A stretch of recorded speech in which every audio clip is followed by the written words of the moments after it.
Bismillahirrahmanirrahim. In the name of Allah, the most gracious, the most merciful. Assalamu alaikum. Welcome to today's webinar, which is about Parkinson's disease. My name is Alina Ghafoor from DPT Department, Lahore College for Women University, and host of today's webinar. While starting a webinar, I would like to give a short introduction about this organization, Health Physio Welfare Society. It's a non-profit organization. Its main focus is to provide quality of workshops, webinars, seminars, and camps in a pocket-friendly budget. The founders of this organization are Dr. Arzu Tariq and Dr. Saida Ibtisam Batul.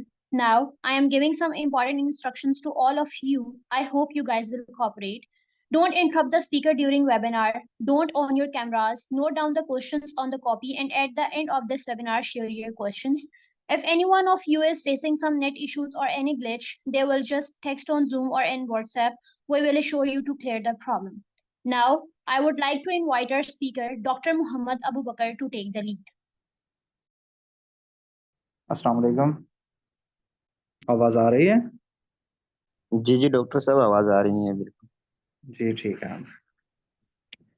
सबसे पहले तो बहुत बहुत शुक्रिया आप सबका, खुसूसी HPWSC की community को का शुक्रिया जिन्होंने ये मौका फराहम किया।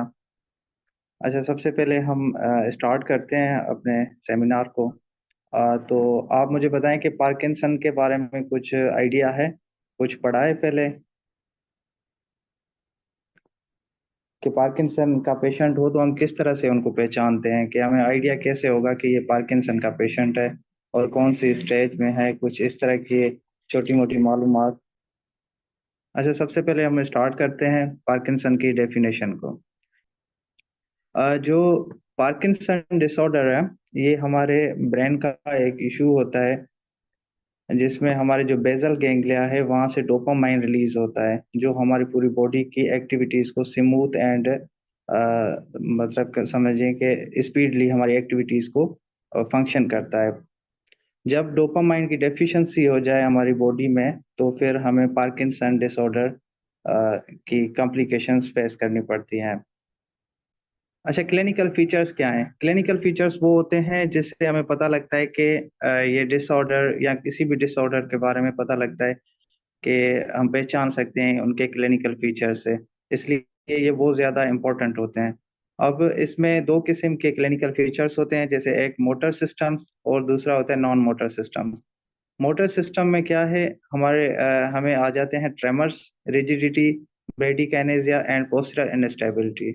ट्रेमर्स क्या होते हैं कि इबनॉर्मल जो है मूवमेंट होती है हमारे बॉडी स्ट्रक्चर्स की, बॉडी पार्ट्स की, तो हम उनको ट्रेमर्स कहते हैं। ट्रेमर्स के काफ़ी टाइप्स हैं, एक रेस्टिंग ट्रेमर्स होते हैं, दूसरा पोस्चरल ट्रेमर्स होते हैं, काइनेटिक ट्रेमर्स होते हैं और टास्क स्पेसिफिक ट्रेमर्स होते हैं। यहाँ पर जो लिखा हुआ है रेस्टिंग ट्रेमर्स हैं। रेस्टिंग ट्रेमर्स क्या होते हैं कि हम रेस्ट में हो, हम मतलब कि कोई भी इस तरह से पार्किंसन का पेशेंट होगा, टीवी देख रहा हो या फिर वैसे ही जो है लेटा हुआ हो, तो उनकी जो लेग्स या हाथ होंगे या फिर बॉडी के जो मसल्स, ग्रुप ऑफ मसल्स होंगे, वो ट्रेमर करेंगे, तो हम उसको रेस्टिंग ट्रेमर्स कहेंगे। और जो पोस्चरल ट्रेमर्स होते हैं वो occurs during during anti gravity movements में, मतलब हम एंटी ग्रेविटी मूवमेंट में स्टैंडिंग कर रहे हों या किसी भी पोस्चर में हो और हम मतलब के रेस्टिंग कंडीशन में ना हो, तो उस कंडीशन में जो हमें ट्रेमर्स होंगे हम उनको पोस्चरल ट्रेमर्स कहेंगे। और जो काइनेटिक ट्रेमर्स हैं, काइनेटिक से जैसे पता लगता है कि कोई मूवमेंट के साथ रिलेटेड होगा, कोई भी हम मूवमेंट कर रहे हों जिसमें ग्रुप ऑफ मसल्स जो हों एक्टिवेट हो रहे हों, तो उनकी वजह से जो ट्रेमर्स आएंगे हम उनको काइनेटिक ट्रेमर्स कहेंगे। और टास्क स्पेसिफिक इस तरह से हैं कि ड्यूरिंग स्पेसिफिक एक्टिविटी, लाइक हम राइटिंग कर रहे हैं, कोई भी जो पार्किंसन का पेशेंट होगा, कुछ उन पेशेंट्स में इस तरह से होता है कि किसी खास एक्टिविटी में सिर्फ और सिर्फ उनको ट्रेमर्स आते हैं, जैसे टास्क मतलब कि जैसे कोई राइटिंग कर रहे हों या फिर वो खाना खा रहे होंगे या फिर बात के टाइम या फिर उनको मतलब कि जो अपनी डेली लाइफ की एक्टिविटीज हैं उनमें किसी एक स्पेसिफिक एक्टिविटी में उनको सिर्फ ट्रेमर्स आ रहे होंगे। ये जो है रेस्टिंग ये ट्रेमर्स की है। रिजिडिटी है, रिजिडिटी फिर उनमें टाइप्स हैं, जैसे कोकवेल है और लेट पाइप है। जो रिजिडिटी होती है वो through out the muscle group of muscle में स्टिफनेस होती है एक, ठीक है। और इसमें जो दो चीजें आ जाती हैं, एक सिपास्टिसिटी और रिजिडिटी। सिपास्टिसिटी क्या होती है कि उसमें बेजल गैंग्लिया, वो भी बेजल गैंग्लिया के डिस्टर्बेंस सही होती है, मगर उसमें क्या होता है कि एक जो हमारे ग्रुप ऑफ मसल्स होंगे वो इन्वॉल्व होंगे, जैसे प्राइम मूवर्स हो गए या एंटागोनिस्ट हो गए, इनमें से कोई एक चीज जो होगी मसल्स, ग्रुप ऑफ मसल का, वो इन्वॉल्व होंगे। मगर अब हम रिजिडिटी की तरफ आते हैं तो वो इंटरनल कैप्सूल के डैमेज होने से होता है, और उसमें इन्वॉल्व होते हैं दोनों एगोनिस्ट एंड एंटागोनिस्ट मसल्स जो हैं, वो दोनों इन्वॉल्व होते हैं। और सेपास्टिसिटी जो है वो देखा जाए तो वैसे भी जो है अपर मोटर न्यूरॉन की लीजन के साथ हो जाती है। ये दोनों में बेसिक डिफरेंस है रिजिडिटी और सेपास्टिसिटी में। और सेपास्टिसिटी में एक और भी डिफरेंस है कि वो स्ट्रेच के साथ सेंसिटिव होती है, मतलब हम स्ट्रेच देंगे तो वो रिलीज हो जाएगी, मगर रिजिडिटी में कोई खास हाँ, स्ट्रेचिंग करने इधर की आ जाओ। कोई ज्यादा रिजल्ट हमें नहीं मिलता। बस इसके इधर दीवार के दो साथ। टाइप हैं, जैसे लीड पाइप और कॉकवेल।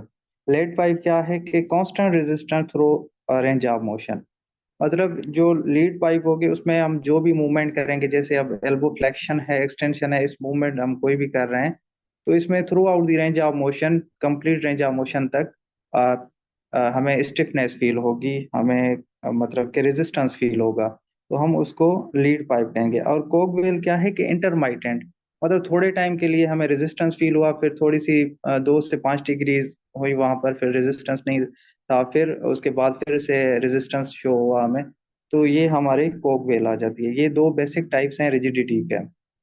ब्रेडिकाइनेज या स्लोनेस ऑफ द मूवमेंट, जो पार्किंसन के पेशेंट्स होते हैं उनमें सबसे ज्यादा जो कंप्लेन आती है वो जो है ब्रेडिकाइनेजिया की होती है, स्लोनेस ऑफ मूवमेंट, वो उनकी मूवमेंट जो होती है वो स्लो हो जाती है।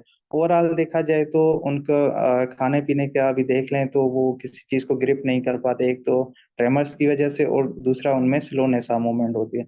और जब वो वॉक करते हैं तो शॉर्ट स्टेप्स लेते हैं, मतलब कि जो नॉर्मल पर्सन होगा वो अपना टास्क जल्दी पूरा कर लेता है, और जो पार्किंसन के पेशेंट्स होते हैं वो अपना टास्क कंप्लीट टाइम पर नहीं पूरा कर सकते।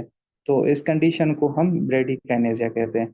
पोस्चरल इंस्टेबिलिटी, अब पोस्चरल इंस्टेबिलिटी सब में वाजह होती है पार्किंसन के पेशेंट्स में, क्योंकि जब भी हमारे पास कोई पार्किंसन का पेशेंट आता है तो हम उसमें जैसे गेट से या फिर दरवाजे से एंटर होता है, तो उनका जो हेड होता है वो आगे की तरफ झुका हुआ होता है, सर्वाइकल भी फ्लेक्शन में होती है, और उनका जो थोरेसिक रीजन है वो भी फ्लेक्स होता है, और उनके जो स्टेप्स होते हैं वो शॉर्ट होते हैं, तो जिसकी वजह से उनको बैलेंस का भी काफी ज्यादा जो है इशू फेस करते हैं वो। और बाद में आते हैं नॉन मोटर सिस्टम्स, जैसे कंजंक्टिव डेक्लाइन, डायमेंशिया हो गया, autonomic dysfunction, depression, anxiety, sleep disturbance and hypos, loss of smell. अब डेमेंशिया क्या है? डेमेंशिया में जो है पार्किंसन के जो पेशेंट्स होते हैं उनमें जो मतलब लॉस ऑफ मेमोरी हो जाती है, और जो है उनको नींद पूरी नहीं आती, तो ये कंडीशन भी क्योंकि डीजनरेटिव डिसऑर्डर है, तो वो उस पूरे जो ब्रेन है उसको भी डैमेज करता है, साथ में मसल्स को भी डैमेज करता रहता है। अब ऑटोनॉमिक डिसफंक्शन, अब आगे लिखा हुआ है ऑर्थोस्टैटिक हाइपोटेंशन। एक मेरे पेशेंट हैं, तो उनका मैं आपको बता रहा हूँ, क्योंकि उनको भी इस तरह से 5-7 साल से जो है मतलब पार्किंसन है, तो उनको भी जो मसला होता है वो हाइपोटेंशन की वजह से होता है। वैसे तो उनकी एक्टिविटी भी अल्हम्दुलिल्लाह सारी सही है, मगर जैसे ही वो उठते हैं तो उठने से उनके जो है ब्लड प्रेशर 40 to 60 mmHg जो है वो गिर जाता है।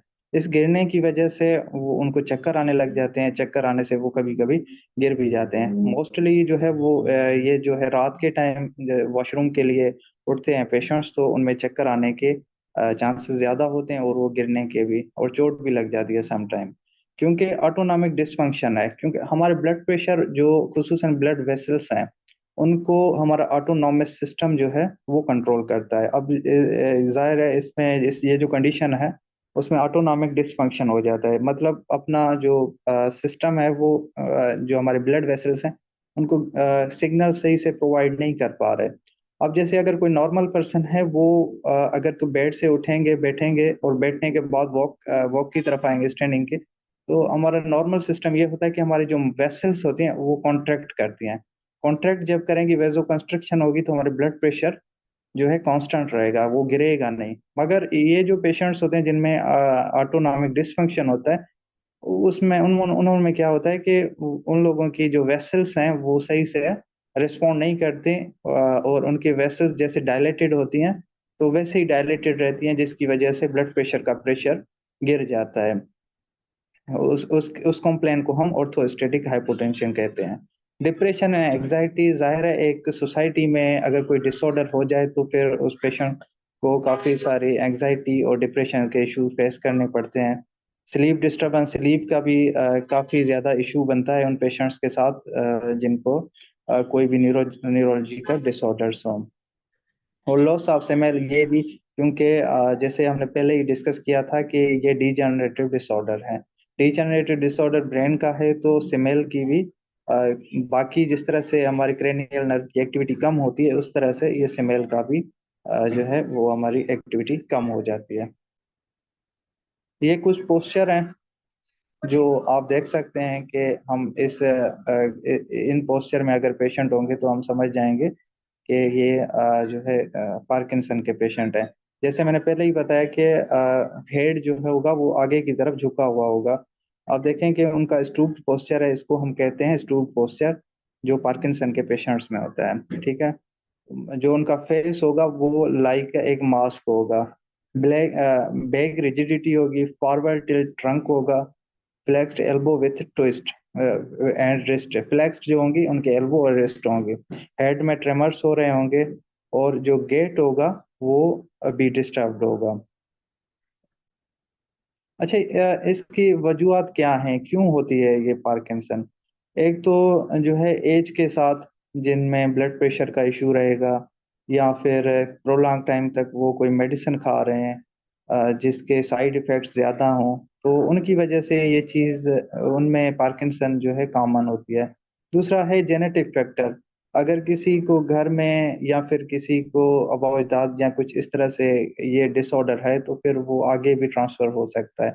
अब कुछ एनवायरमेंटल फैक्टर्स हैं, जैसे कि कोई एक्सीडेंट हो गया, उसमें हेड ट्रॉमा इंजरी हो गई, या फिर इन्फेक्शन हो गया, या फिर कुछ पेस्टिसाइड्स भी होते हैं जो जिनकी वजह से हमें, या फिर किसी the risk through the most cases are sporadic. तो मैंने पहले ही बताया कि फैमिली हिस्ट्री और जेनेटिक फैक्टर जो हैं ये ज़्यादातर जो पार्किंसन का इशू आता है इन दोनों ही कंडीशंस में आता है। इन दोनों में अपनी जो है किसी कोई कम हो गया, कोई ज़्यादा हो गया, तो फिर जो है बॉडी रिएक्ट भी उस तरह से ही करेगी। अब जाहिर है जो डोपामाइन है उनका भी अमाउंट जो है वो पूरा होना चाहिए। जाहिर है वो हमारे सीक्रेट करते हैं, जो बेसल गैंग्लिया है वहां से सीक्रेट होता है। अब उसके बाद जो है कोलरजेनिक सिस्टम, जिसे हम एसिटाइल कोलिन भी कहते हैं। कोलरजेनिक सिस्टम का क्या काम होते हैं, मसल्स पर क्या काम है? मसल जो है मसल की कॉन्ट्रेक्शन को इम्प्रूव करता है, मतलब मसल की कॉन्ट्रेक्शन को बढ़ाता है। देखें, जिनमें जो है डोपामाइन की डेफिशिएंसी हो जाती है तो ये ऑटोमेटिक उस एसिटाइल कोलिन जो है वो बढ़ जाता है। अब उनमें ट्रेमर्स आते हैं। ट्रेमर्स से मतलब क्या होता है कि वो मतलब अनकंडीशनल कॉन्ट्रैक्शंस होती रहती हैं, जो हमारे कंट्रोल में नहीं होती, इनवॉलंटरी कॉन्ट्रैक्शंस होती रहती हैं। तो एसिटाइल कोलिन का बेसिक जो मसल्स पर एक्शन है वो यही है कि मसल की कॉन्ट्रैक्शन को ज्यादा करता है। तो मसल की कॉन्ट्रैक्शन जब ज्यादा होगी और हमें हमें इतनी नीड नहीं है, तो जाहिर है वो फिर ट्रेमर्स की तरफ ही हम जाएंगे। तो मूवमेंट पर और मसल पर ये ही उनका है। इनमें से सारे मसल्स आ जाते हैं, स्केलेटल मसल्स भी आ जाते हैं, स्मूथ मसल्स भी आ जाते हैं, और कार्डिक मसल भी आ जाते हैं। ठीक है। और फिर आ जाता है ब्रेन। अब ब्रेन पर ये डिसऑर्डर ही ब्रेन से शुरू होता है। तो ब्रेन में क्या होता है कि मेमोरी को जो है ज्यादा टारगेट करते हैं, और लर्निंग प्रोसेस हमारा जो है ये डिस्टर्ब होता है, क्योंकि इनको एसिटाइल कोलिन कंट्रोल कर रहे होते हैं। जब एसिटाइल कोलिन की जो है ज्यादा अमाउंट बढ़ जाएगी हमारे ब्लड में, तो फिर वो इन चीजों को डिस्टर्ब करने लग जाते हैं। और तीसरी चीज है जीआईटी, गैस्ट्रो इंटेस्टाइनल ट्रैक्ट। अब गैस्ट्रोइंटेस्टाइनल ट्रैक्ट जो पार्किंसन के पेशेंट्स होते हैं उनमें मोस्टली जो है मेमोरी जो गैस्ट्रोइंटेस्टाइनल के जो इन पार्किंसन के पेशेंट्स होते हैं उनमें सबसे ज्यादा जो है कॉन्स्टिपेशन के इशू रहता है। ठीक है, कॉन्स्टिपेशन का इशू की वजह से उनमें फिर बाकी भी चक्कर आना भी, क्योंकि देखें ये आगे फिर कॉन्स्टिपेशन सिर्फ कॉन्स्टिपेशन के हद तक नहीं, फिर वो जो है गैसेस बनती हैं और फिर वो ब्लड के थ्रू जो है हमारे पूरे सिस्टम को इरिटेट करते रहते हैं। तो कॉन्स्टिपेशन भी ये कॉमन फीचर है इसमें। जो इसमें होता क्या है कि जो गैस्ट्रिक जूसेस होते हैं उनकी सीक्रेशन कम हो जाती है, गैस्ट्रिक सीक्रेशन कम होने की वजह से ये कॉन्स्टिपेशन हो जाती है। और अब इंटेस्टाइन इंटेस्टाइन की नॉर्मल जो है इंटेस्टाइन की मूवमेंट मोबिलिटी होनी चाहिए। जो नॉर्मल भी पर्सन होते हैं उनमें इंटेस्टाइन की मोबिलिटी और मूवमेंट होती है, जिसकी वजह से स्टूल जो है वो पास आउट होता है। अगर तो इंटेस्टाइन की मोबिलिटी कम हो जाएगी, इंटेस्टाइन जब एसिटाइल कोलिन बहुत ज्यादा बढ़ जाता है तो फिर वो क्या करता है कि इंटेस्टाइन की जो मोबिलिटी है उसको कम कर देता है, जिसकी वजह से जो है कॉन्स्टिपेशन के इश्यूज होते हैं। और लास्ट में है इनके जो डिटोरियस मसल्स होते हैं, क्योंकि वो स्मूथ मसल्स हैं और उनका काम होता है यूरिन को पास आउट करवाना। ठीक है, तो वो भी वीक हो जाते हैं, जिसकी वजह से जो पार्किंसन के पेशेंट होते हैं उनमें ये इशू होता है कि उनको यूरिन में करने में थोड़ा मसला आता है। नेक्स्ट, अब है टाइप्स ऑफ पार्किंसन डिजीज। ठीक है, अब इसमें 3 टाइप हैं। एक इडियोपैथिक पार्किंसन डिजीज है, दूसरा है atypical parkinsonism and youngest onset Parkinson disease. अब जो फर्स्ट है इडियोपैथिक, उसमें से तो पता लग रहा है कि इसकी कोई हमें ज्यादा पता नहीं होता बॉडी में, वैसे ही ये हो जाते हैं, डेवलप हो जाते हैं, जिसकी वजह से हमें ये डिसऑर्डर हो जाता है। मतलब कि इसकी कोई खास रीजन नहीं है, ये किसी भी टाइम छोटी उम्र में बड़ी उम्र में भी हो सकता है, इसकी कोई खास वजह नहीं है। अब अटिपिकल पार्किंसनिज्म क्या है? ये थोड़ा सा जो नॉर्मल इडियोपैथिक पार्किंसन डिजीज है ये उनसे थोड़ा सा मुख्तलिफ है। ये जो होता है वो प्रोग्रेसिव डिजीज है। ये कुछ जो है रिलेट करती है साइन एंड सिम्टम्स में पार्किंसन डिजीज के साथ, मगर ये प्रोग्रेसिव होती है। बट और जो पार्किंसन के पेशेंट्स होते हैं हम उनमें मेडिसिन लेवोडोपा देते हैं, जिसके बाद वो ठीक हो जाते हैं उनके सिम्टम्स कुछ टाइम के लिए, जितना टाइम के लिए वो मेडिसिन का इफेक्ट रहता है तो वो ठीक हो जाते हैं। मगर ये जो अटिपिकल पार्किंसनिज्म है इसमें क्या होता है कि अब आप अगर इनको लीवोडोपा भी देंगे तो इनमें कोई खास इंप्रूवमेंट नहीं होती। और जो तीसरा है यंग ऑनसेट पार्किंसन डिजीज, ये मतलब कि उमूमन जो है 50 इयर्स के बाद जो है पार्किंसन के केसेस हमें मिलते हैं। अगर तो 50 इयर्स के से पहले हमें मिल जाएं तो हम उसको यंग ऑनसेट पार्किंसन डिजीज कहते हैं। तो ये 3 बेसिक टाइप्स हैं पार्किंसन के। जो मोस्टली मिलते हैं केसेस वो इडियोपैथिक ही मिलते हैं, जो फर्स्ट हमने केसेस पढ़ा था। अब हमने इतना कुछ डिस्कस कर लिया तो अब हम शॉर्ट जो है देखते हैं कि वो पार्किंसनिज्म क्या है। जो मैंने हमने दूसरा जो पढ़ा था, जो पार्किंसन के साथ कुछ साइन और सिम्टम्स तो रिलेट करते हैं मगर एक्चुअल में पार्किंसनिज्म नहीं होता है। A general term for brain condition that cause movement problem like tremors, stiffness, and slow movement. Parkinsonism can be caused by genetic mutation, infection, or reaction to medication. ये like जो है Parkinson है, मगर ये parkinsonism नहीं होती। ठीक है, क्योंकि इसमें कुछ चीजें हैं, साइन एंड सिम्टम्स भी एक जैसे ही होते हैं, मगर क्योंकि जैसे हमने बात की थी कि ये लीवोडोपा के सेंसिटिव नहीं होते, लीवोडोपा हम देते भी हैं तो इन पर कोई खास इफेक्ट नहीं आता, तो इस वजह से हम थोड़ा सा इसको अलग क्लास में रखते हैं। जी ठीक है, आगे नेक्स्ट। अब इसकी कुछ स्टेजेस हैं। स्टेजेस जो हैं पार्किंसन की वो सिवियरिटी के बेस पर हैं। जो फर्स्ट एंड सेकंड है उसको हम माइल्ड स्टेजेस कहते हैं, जो थर्ड है हम मॉडरेट कहते हैं, और जो फोर्थ एंड फाइव है हम इनको सीवियर कहते हैं। जो फर्स्ट है स्टेज है उसमें ये होगा कि जो पेशेंट होंगे उनको यूनिलेटरल इन्वॉल्वमेंट होगी, मतलब कि समझ लें किसी हैंड में मूवमेंट में ट्रेमर्स आने लग गए, या फिर स्लोनेस मूवमेंट हो गई, या फिर लेग्स में जो है कुछ इशू आ गया मगर एक ही साइड पर रहेगा। ठीक है, तो ये बायलैटरल नहीं होंगे, ये फर्स्ट स्टेज होती है। और सेकंड स्टेज है बायलैटरल इन्वॉल्वमेंट। ये इसमें ये होगा कि ये दोनों तरफ इन्वॉल्वमेंट हो जाएगी हमारे स्ट्रक्चर्स की, जो भी अगर तो ट्रेमर्स एक साइड पर हो रहे हैं तो दूसरी तरफ भी होंगे। और थर्ड स्टेज जो है ये मॉडरेट होती है, इन बिटवीन होती है। इसमें ये होता है कि हमारी जो इम्पेयरमेंट होती है वो मॉडरेट तक हो जाती हैं।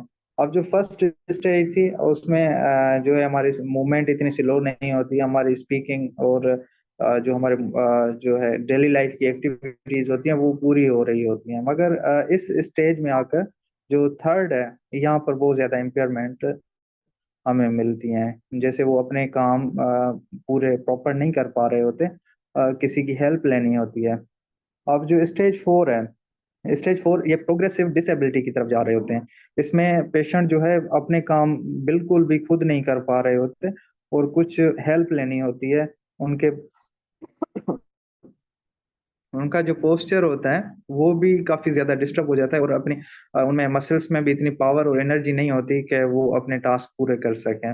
जो फाइव स्टेज है वो बेड रिटन पेशेंट्स हैं, व्हील चेयर, वो बिल्कुल ही समझें कि अपनी जो समझे लास्ट स्टेज पर होते हैं, और इसके बाद जो है पेशेंट्स कभी भी रिकवर नहीं हो सकते, वैसे भी इस कंडीशन में रिकवर नहीं होते, अगर ये लास्ट जो फिफ्थ स्टेज है इसमें रिकवरी के बहुत ज्यादा चांसेस कम होते हैं।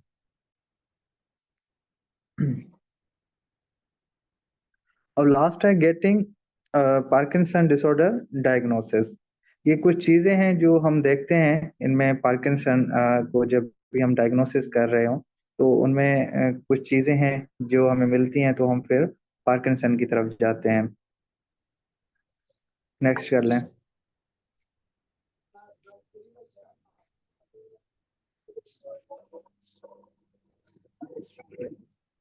अच्छा, ये एक बहुत ज़्यादा इम्पोर्टेंट स्लाइड है जो डॉक्टर्स, जो फिजियोथेरापिस्ट पार्किंसन के पेशेंट को डील कर रहे हो, तो ये चीज़ें जो हैं बहुत ज़्यादा इम्पोर्टेंट है। जैसे फिजिकल एक्सरसाइज हो गई, ठीक है। और फिजिकल एक्सरसाइज ये जो है ब्रॉड टर्म है। इसमें देखा जाए तो हम जब भी किसी पार्किंसन के पेशेंट या फिर किसी भी जो है एथलीट हो या फिर कोई भी हम ट्रीटमेंट कर रहे हो, तो उसके लिए हम एक चार्ट बनाते हैं जिसमें हम एजिलिटी भी रखते हैं, उसमें पावर भी रखते हैं, उनमें एंड्योरेंस भी रखते हैं, स्ट्रेंथ भी रखते हैं, मोबिलिटी भी और फ्लेक्सिबिलिटी भी। तो ये चार पांच चीजें जो हैं हमने सामने रखकर इस चीज को